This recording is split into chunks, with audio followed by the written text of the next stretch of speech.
Primero que todo, muchas gracias a usted, profesora Esmeralda López, eh, por dejarme ser parte de este curso de cátedra universitaria del grupo 123.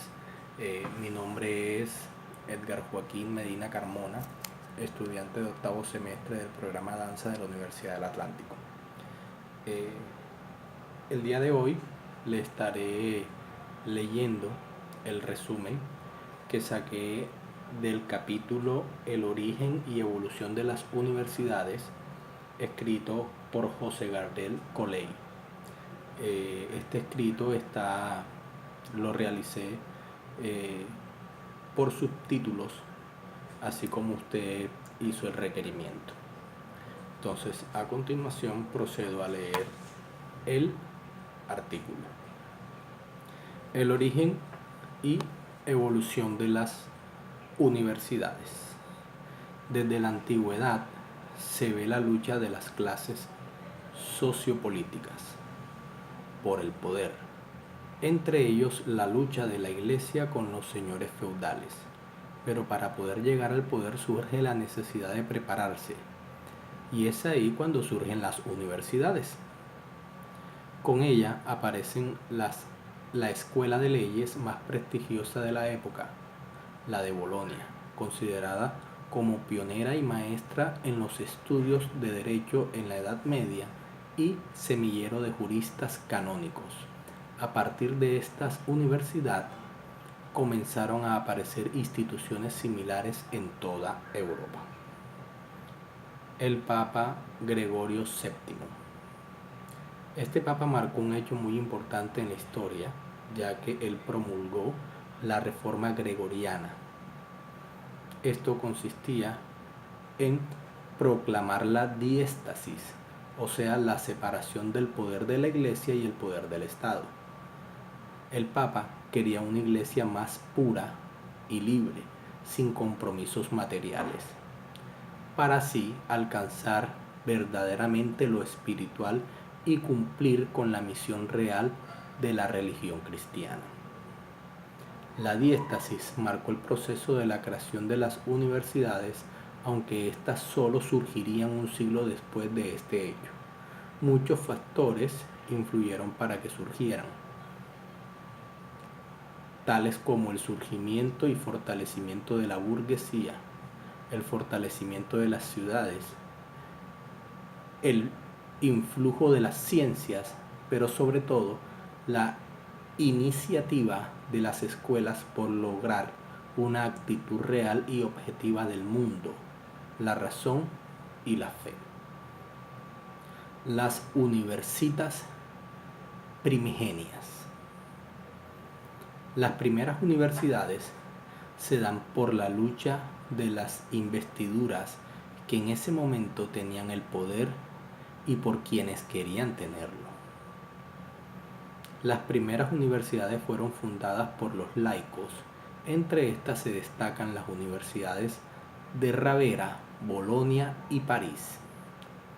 Las primeras universidades fueron comunidades de maestros y alumnos que se reunían afuera de las ciudades para tomar distancia física, política y teológica de los poderes medievales y dedicarse al estudio de las verdades y desentrañar todo lo que en ese momento se consideraba el saber absoluto.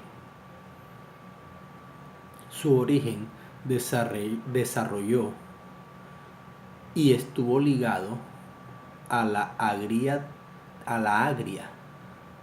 disputa entre el papado y los emperadores. En las universidades se planteó el saber absoluto como definitivo y demostrativo, a la vez de un poder completo. Por ello, la didáctica de la época se fundamentó en la lección y la labor docente se circunscribió a la lectura y análisis de estudios científicos desinteresados. La principal característica de las primeras universidades son la independencia del poder político y eclesiástico. El concepto de universidades. En sus orígenes, las universidades fueron corporativas, universal, científica y autónoma. La difusión universitaria pobló con celebridades del continente europeo medieval y enriqueció la geografía humana de las universidades con estudiantes y maestros de todas las naciones. La necesidad de abarcar los saberes, desprendiéndolos en autores de todas las culturas y civilizaciones sin ninguna concentración en particular. A pesar de sesgos, acentos y vocaciones individuales, hizo que no existieran monopolios y se diera en la universitas una visión globalizante. Finalmente, la refrendación de los títulos obtenidos por los saberes que poseían les daba a los egresados capacidad de enseñar en todas partes del mundo. Ciencias y universidad. Inicialmente, el tema científico giró en torno a las llamadas artes liberales. Existen muchas posturas con respecto a que si la nota científica en su origen tuvo que ver con la investigación y el desarrollo del conocimiento. Dadas las características de la época, la universidad medieval incidió más en la recolección y difusión del saber que sobre su incremento. La autonomía universitaria. La autonomía se llama al hecho de que alguna realidad esté regida por su propia ley, distinta a otras leyes, pero no forzosamente incompatible con ellas. Desde el punto de vista de la ciencia y el saber, la autonomía le es connatural, interna a la universidad, porque éstas no son regulables desde fuera. La autonomía empezó a distinguir a las universidades desde su primer momento, ya que participó de las actividades propias del saber y de las ciencias. Su ejercicio científico se llevó a cabo corporativamente, con maestros y estudiantes de todas las procedencias y orígenes, extraídos de múltiples culturas.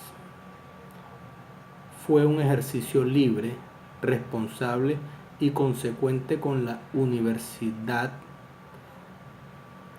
y con la naturaleza del gremio. Las nacientes universidades desarrollaron la conciencia de la autonomía y la reclamaban con base en el poder del saber. Ellas mismas diseñaron sus propias estructuras administrativas y académicas. Los ejercicios de autonomía que, aunque recortados, efectuaban todavía nuestras universidades derivan de esos entes primigenios. Con todo esto se puede denotar el proceso histórico y las influencias de decisiones de la Iglesia en el nacimiento y formación de las universidades y cómo éstas conservan algunas cosas que en el pasado se usaron de forma distinta, pero que hoy día se siguen empleando, como la autonomía universitaria. De igual manera, como la universidad pasó de reuniones en campus a campus universitarios u claustros, y la necesidad de la misma en expandir un conocimiento y conocer más en conocimiento. La anterior lectura me deja un abanico de conocimientos y me ayuda a despejar muchas dudas que yo tenía. Una de ellas es por qué la educación universitaria en algún momento está totalmente o es totalmente diferente a la educación que uno recibe en un colegio, en primaria, en básica y en secundaria. Vamos a ver que, como yo lo manifestaba en el escrito, las universidades tienen su ADN, que desde un inicio se fue gestando y que hoy día todavía se usa. En la universidad siempre se buscaba el saber absoluto, se buscaba que sus estudiantes investigaran, buscaran las verdades. En ese caso, trataran de investigar o darle soluciones a aparentes problemas que se presentaban en esa época.